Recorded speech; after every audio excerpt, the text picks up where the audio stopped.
Good afternoon. Whoa. Thank you. Please take a seat if you have one.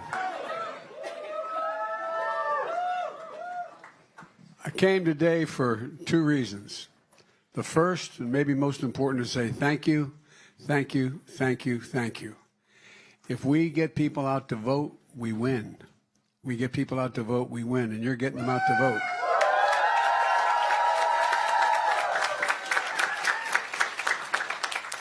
Our little babe over there is not so sure about all this. But she seems okay so far. At any rate, and what I want to talk about, I want to make what I think is the most important closing argument to make. I've been into about 31 districts or 31 places, going to a bunch between now and the election day. And, I can't think of a more consequential election that I've been involved in and we've been involved in. Whether we maintain control of the Senate and the House is a big deal. And so far we're running against the tide and we're beating the tide. But we just have 15 days until one of the most important elections in our lifetime. And it's going to shape the way this country looks like for the coming decade, for real. Now the polls have been all over the place. First of all, if you speak to most pollsters, they're not sure anymore, not about the outcome, but about polling. No, I'm not being facetious. It's awful hard to do it these days. Republicans ahead, Democrats ahead, Republicans ahead. But it's going to close, I think, with seeing one more shift. Democrats ahead in the closing day. So look, the last couple of weeks, I don't pay attention to anything having to do with the polls. I just pay attention to what's happened on the phone, and we're knocking on doors.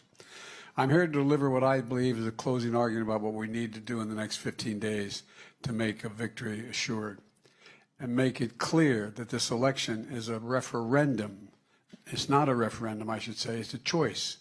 Everybody wants to make it a referendum, but it's a choice between two vastly different visions for America, significantly different. Democrats are building a better America for everyone, with an economy that grows from the bottom up and the middle out, where everyone does well. Republicans are doubling down on their MAGA trickle-down economics that benefits the very wealthy, failed the country before, and will fail it again if they win. Democrats are lowering your everyday costs like prescription drugs, health care premiums, energy bills, and gas prices. Folks,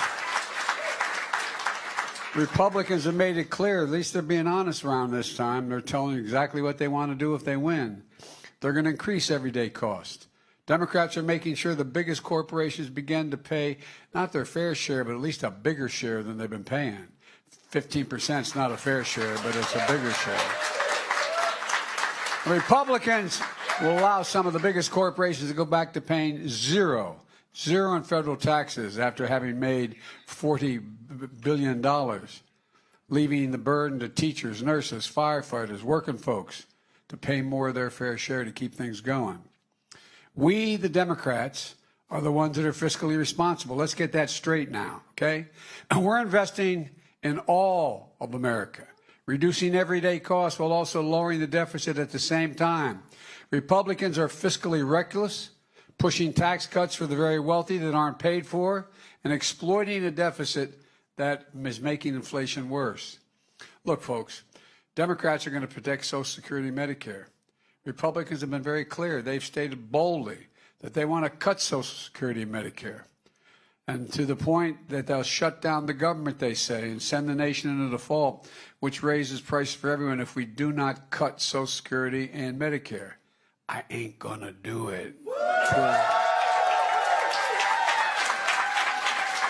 We're gonna protect.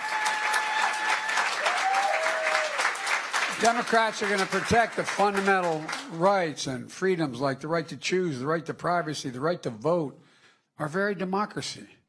Republicans have already introduced legislation that will ban abortion with no exceptions to rape or incest or the life of the mother in many places. At the same time, Republicans are threatening to take away the constitutional right to marry the person you love, Just look at the facts. You don't need to imagine anything this time around. Look at what they're saying, and they're saying it out loud for everybody to hear. Let's go back and see what we inherited from Trump and the mega Republicans. We won the election when we came to office. We inherited a nation in crisis, the pandemic with no end, an economy on the brink, a national debt that they increased in their short time by $8 trillion. And because of the inaction of incompetence of the COVID was running and ruining American lives, look at how far we've come. 20 months ago, COVID ruled our lives. Today, infections are down 80% from when we took office. Deaths are down 90%. And we did it together, one of the biggest public health efforts ever undertaken in the United States of America. We went from 2 million to 633 million shots administered in people's arms.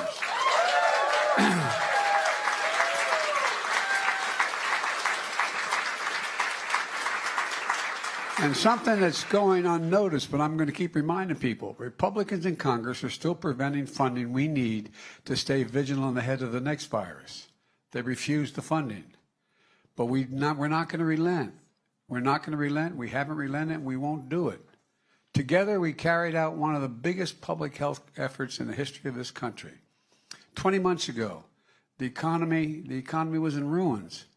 Trump is the first president since Herbert Hoover. It's a fact, since Herbert Hoover to lose jobs over the course of his presidency. Fewer jobs when he left than when he came to office.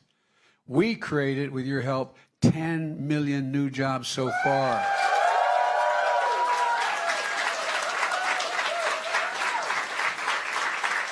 When Trump and the Republicans left office, unemployment was 6.4%.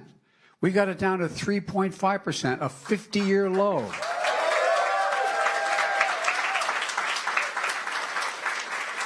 On his watch, literally hundreds of thousands of small businesses were closing.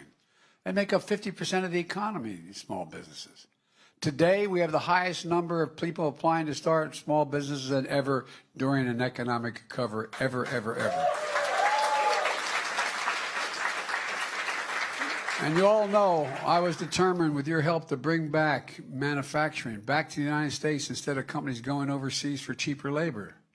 On Trump's watch, American manufacturing was hollowed out. On my watch, made in America isn't just a slogan, it's a reality. It's a reality. 700,000 manufacturing jobs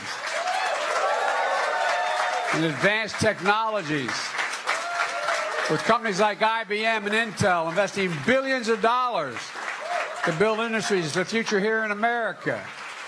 Later this week, I'm going up to Syracuse, New York, where I went to graduate school. My deceased wife was from. You know, with a little company called Micron's investing $100 billion to build semiconductors. The biggest investment of its kind in our history. We passed the most consequential infrastructure bill since Eisenhower's interstate highway system. We're building our roads, bridges, ports, airports, delivering clean water, high-speed internet to every American, and we're just getting started. You know, we had infrastructure week, and it kept having it, nothing happened. Now we got infrastructure decade. We got enough money to do this for a decade. We're going to create tens of thousands of jobs and making our companies more competitive worldwide. At the same time, we know a lot of folks are struggling with inflation, driven by Putin's war in Ukraine and the global pandemic. It's a little solace, but we have a lower inflation rate than most any other nation in the world. That's why I'm determined to reduce the burden on working and middle-class folks by bringing down the cost of everyday things they have to work their families through. It's not just food and energy, which is critical. We brought down the cost of energy, but prescription drugs, healthcare costs, and so much more. We finally did something with these things, even without receiving a single solitary Republican vote. Not one. Not one. After decades of trying, we finally gave Medicare the power to negotiate for lower drug prices. In the United States, we pay more We pay more for prescription drugs than any advanced nation in the world for the exact same prescription, made by the same company. For years, many of us have been trying to get this done. But Big Pharma had scores of lobbyists and spent hundreds of millions of dollars to block us. We tried and tried, but finally, we beat Big Pharma. We beat them. That's a big deal. I've been trying to do that since your age. Finally. The results are consequential. We're putting, for example, some of you have grandpops and grandmoms and moms and dads who have serious health care problems and need prescriptions that cost a lot of money. Well, guess what? We're placing a $2,000 cap. This is for Medicare. Anybody in Medicare? You're not going to ever have to pay, even if your bills are $20,000 for prescription drugs. You don't have to pay more than $2,000 a year. And some of the cancer drugs, as much as $14,000. And, you know, no one on Medicare is going to have to pay more than $2,000, no matter what their expenses, no matter how much their prescriptions cost. Look, $2,000 is a limit you're going to have to pay. Imagine what burden that takes off of people. Imagine the people who are rationing what they have to do because they have family obligations. And for seniors on Medicare with diabetes, we've capped the cost of insulin, that's this, at $35 a month instead of 30 times that amount. There are tens of thousands of Americans with diabetes struggling to pay for the insulin and badly needed to stay alive and to stay healthy, including hundreds of thousands of young children with type 2 diabetes. But you know how much it costs to make that insulin? $10 dollars. 10. It's outrageous. So we wanted to cap it for everyone, including not just those on Medicare, for everyone. And hold up a second here. I was in Virginia not long ago, talking about capping the cost, and a lady stood up and said she had 2 children. Both had type 2 diabetes. They had to share their insulin. They couldn't afford it because it was costing, I forget the number they had. I think it was $600 a month. She had no insurance. How do you look at your child? Not a joke. My dad said everybody's entitled to have dignity. How do you look at your child knowing you can't afford something that's basic to their health? Because it costs so much money. We wanted to cap that cost for everyone, including the hundreds of thousands of children with type 1 diabetes. But Republicans blocked it. We got the Medicare piece through, but they blocked it for everybody else. But guess what? We're going to get it next time out. No, we are.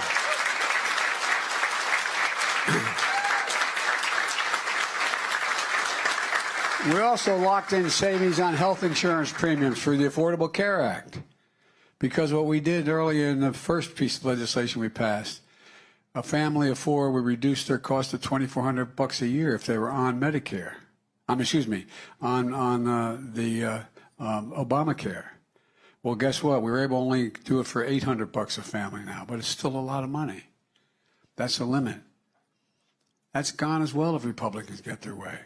As a matter of fact, they wanted to get rid of the entire Affordable Care Act. They're making it again.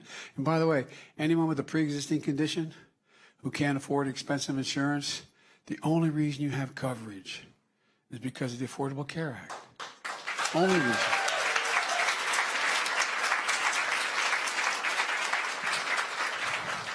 No, I know it doesn't matter to an audience, a young audience like y'all, but we passed the biggest investment in climate ever to save the environment.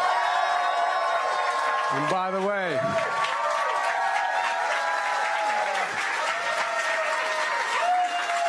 because of your talking, I really mean it.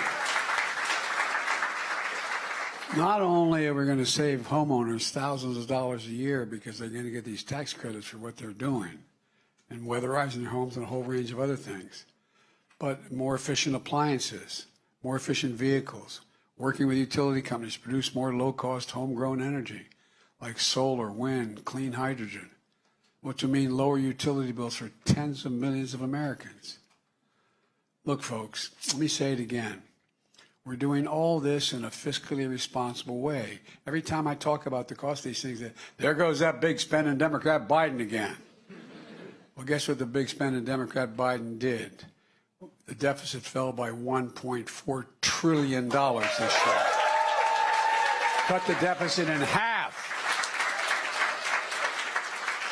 And that follows a drop last year of $350 billion.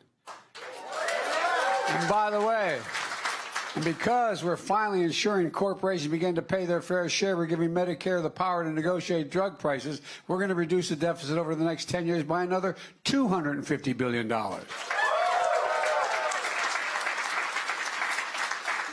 Look, folks, a big part of that's because we're finally making the biggest corporations begin to pay their fair share. In 2020, 55 of the wealthiest corporations of the Fortune 500 paid zero in federal taxes, and they made $40 billion. Well, thanks to Democrats in Congress, I signed into law a 15% corporate minimum tax. Just 15%. And by the way, I'm keeping my campaign commitment I made when I ran. No one earning less than $400,000 a year will pay a single additional penny in federal taxes. And they haven't.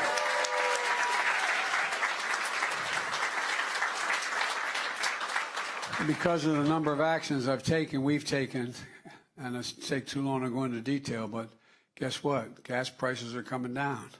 Despite Putin's invasion of Ukraine, they're down $1.20 this summer, and just this week they fell another 10 cents. And we're going to continue to insist that oil companies pass on the savings from the lower price of a barrel of oil to a lower price for consumers at the pump. Folks, I've said from the beginning that my objective is to build an economy from the bottom up, giving everyone a fair chance. When we do that, everybody does well. The poor have a ladder up, the middle class gets ahead, and the wealthy still do very, very well. Now ask, what's the Republican plan? Not a joke. When you're on, if you're with a friend who has a different point of view, say, okay, you don't like what we're for, tell me what the Republicans are for. What's their platform? Not a joke. What are they running on? If they win, what do they say they'll do? Well, I have to hand it to it. As I said, they're saying it out loud.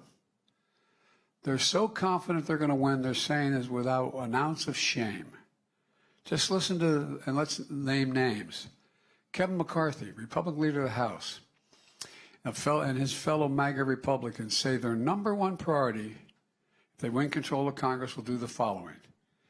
Give the power we just gave to Medicare for lower drug prices back to Big Pharma and raise drug prices. No, by the way, I know this sounds like it's almost like you're making it up, but this is what they're saying. This is what will happen. The $2,000 cap on prescription drugs for seniors, gone. Gone. $35 a month cap on insulin for seniors that we passed the Inflation Reduction Act, gone. Savings on health care premiums, $800 a year for millions of Americans in the Affordable Care Act, gone.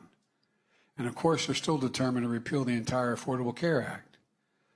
That means an end to the protections for tens of millions of people who can't afford health insurance because they have a pre-existing condition. That's gone as well if the Republicans get their way. The most aggressive action to deal with global warming, gone. Corporate minimum tax I just signed into law, gone. Look, you know Republicans love to call Democrats big spenders and claim that we are for, and they claim they're for less government spending. Well, give me a little break here. Just look at the facts. The federal deficit went up every single solitary year in the Trump administration, went up every year. It went up before the pandemic. It went up during the pandemic. It went up every single year on his watch. And one big reason for that is they voted for a $2 trillion Trump tax cut, which overwhelmingly benefited the biggest corporations and the wealthiest Americans. And it racked up significant deficits. Not a penny was paid for. Now Republicans in Congress are doubling down on their mega MAGA commitment to implode the deficit again. Just last week, Republicans leaders said if they get their way, they're going to extend the Trump tax cuts, which go out of existence in 2 years. Folks, put the entire Republican plan all together, and they would add $3 trillion to the deficit. $3 trillion. That's their plan. Massive deficits that are reckless and irresponsible. Republican plan is to make inflation, will make inflation worse, not reduce it. Let's talk about Senator Rick Scott, the senator from Florida.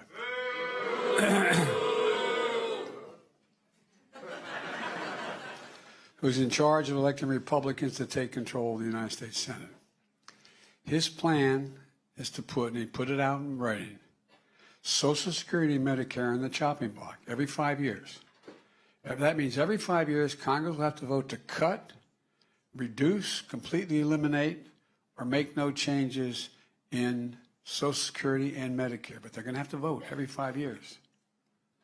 Then along came, there used to be a song, anyway, then along came Senator Ron Johnson of Wisconsin.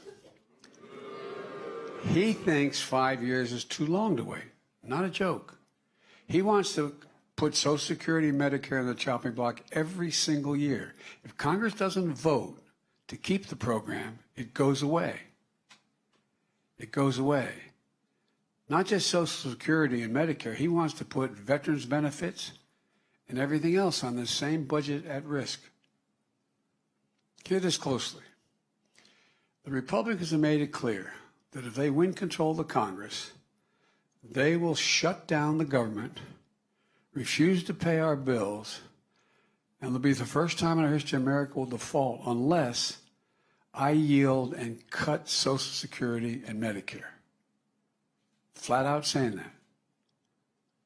In order to cut Social Security and Medicare, they're threatening a default on the federal debt. There's nothing that will create more chaos, more inflation, and more damage to the American economy than this. Think about it. The Republicans are determined to hold the economy hostage, either give in to their demands on Social Security and Medicare, which millions of Americans rely on and earned and paid for, or Republicans are going to crash the economy. Let me be clear. I will not cut Social Security. I will not cut Medicare.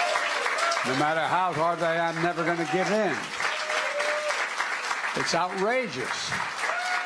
And by the way, I know from experience, in our last administration, even when they threatened, even though I was asked to settle it on New Year's Eve day, settle a similar deal with the last Republican leader, we were able to succeed and not default. But guess what? Our credit rating went down anyway because we're risking and playing with the debt. It's irresponsible. Here's one more thing. I kept my commitment to help ease the burden on student debt for working and middle-class families. Exactly 1 year ago. And 1 week ago, we launched applications where folks could apply. 22 million of you applied for this life-saving relief. 22 million in 1 week. In 1 week. And the Republican response? Sue the federal government and block that relief. No, that's what they've done. I mean, think about this. That's MAGA, trickle-down politics in the extreme. I'll never apologize for helping working and middle-class folks and Americans as they recover from the pandemic, especially not the same Republican officials who voted for a $2 trillion tax cut that mainly benefited the wealthy and wasn't paid for. I don't want to hear it. I don't want to hear it from these guys.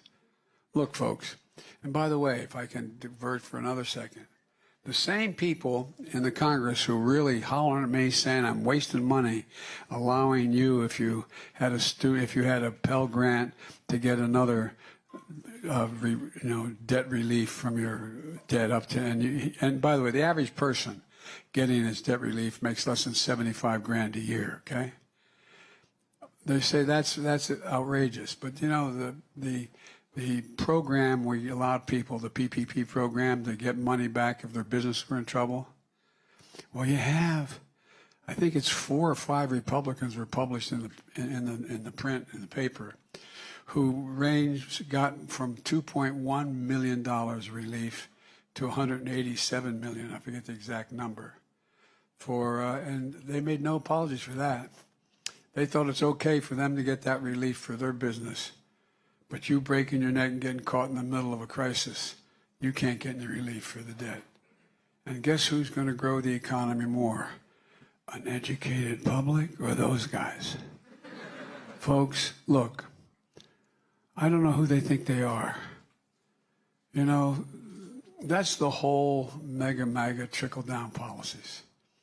Give Big Pharma the power to increase drug prices.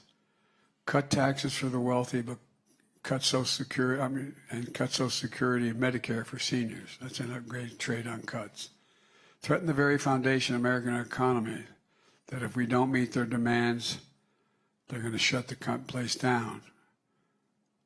And then they talk about inflation. Everything they'll do is going to make inflation worse. Folks, 15 days. 15 days. The choice couldn't be clearer. The stakes couldn't be higher. I know we can meet the moment. And on the young people of this nation, all of you in this room, let me say, I've always believed your generation, and I've said this from the beginning, the reason I ran, represent the best educated, most talented, least prejudiced generation in American history. And now we face an inflection point. One of those moments that comes along everywhere from 2 to 6 generations, where there's so much change happening, technologically, politically, socially, environmentally, that the decisions we make today are going to determine the future of our nation and the future of your generation for the next 30 years. Not a joke. But your generation is not going to be ignored. You're not going to be shunned. You're not going to be silent. Just look what happens when you speak out. 2 years ago, perhaps many of you voted for the first election ever in your life. You understand the choice and the stakes. And because you exercised your vote, Donald Trump was the defeated former president of the United States.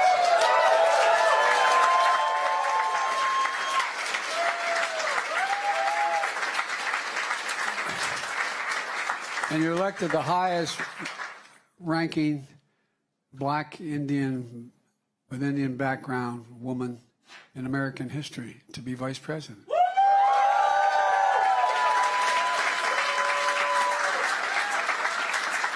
And since then, with your help, you've delivered enormous progress to the nation. The most significant gun safety law in nearly 30 years. And by the way, I'm coming back. I'm going to ban assault weapons again.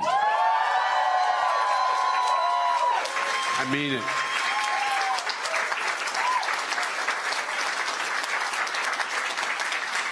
Because of you all, we confirmed the first black woman to ever serve on the Supreme Court of the United States of America.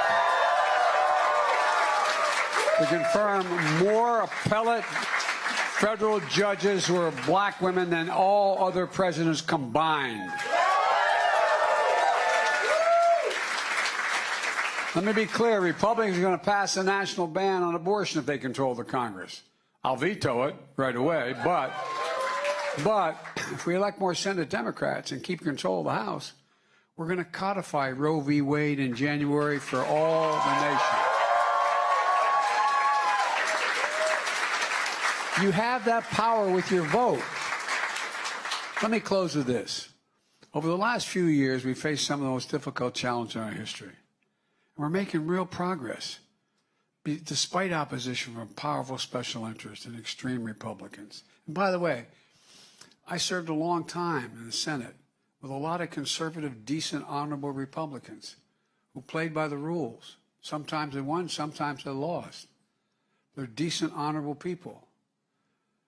And there's still some of them there. But this is a different breed of cat, this MAGA Republican group. I really mean it. 15 days, we're going to make a choice about whether we go forward or backwards. It's that practical. The power's in your hands. I mean, it really is. You can do this. We just need to vote. Get out the vote. And if we do, I truly believe we're just getting started. And that's because I've never been more optimistic about America's future than I am today. And that's not hyperbole. I give you my word. I believe that.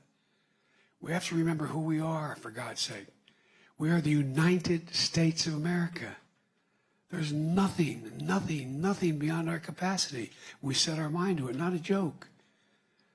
You know, I was with Xi Jinping in the Tibetan Plateau. I spent more time with Xi Jinping than any other leader in the world. Over 78 hours worth on the 8 or 10 of those on the phone and the rest in person over the last 12 years. And he looked at me and just had a simultaneous interpreter. He had one and I had one. By the way, I turned in all my notes, by the way. But all kidding aside, he looked at me and he said, and I give you my word to this, he said, "Can you explain America to me?" I said, "Yes, I can." I meant it, what I said. I said, "Yes, one word. Possibilities." It's the reason why we're sort of viewed as ugly Americans. We believe anything is possible when we do it together. Not a joke. Think about it. Anything is possible for us.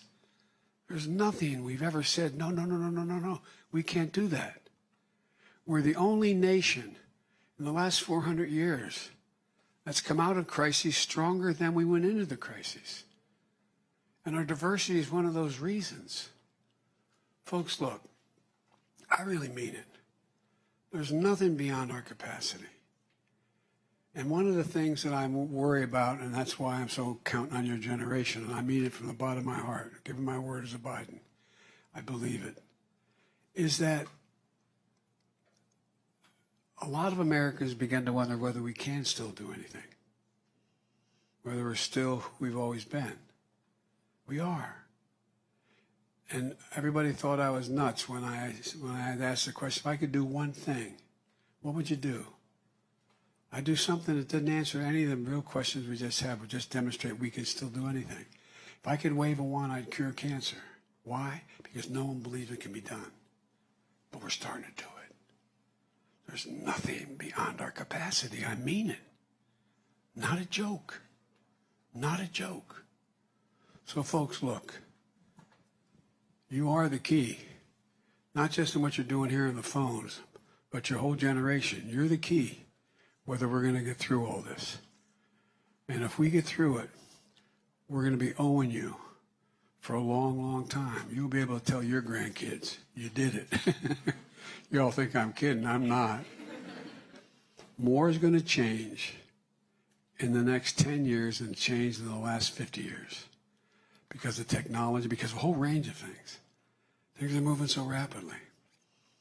So every time I'd walk out of my Grandpa Finnegan's house up in Scranton, Pennsylvania, he'd yell, "Joey, keep the faith." And another voice would come out of the house. My grandma said, "No, Joey, spread it. Go spread the faith. Let's get this done. Vote, vote, vote, vote, vote, vote."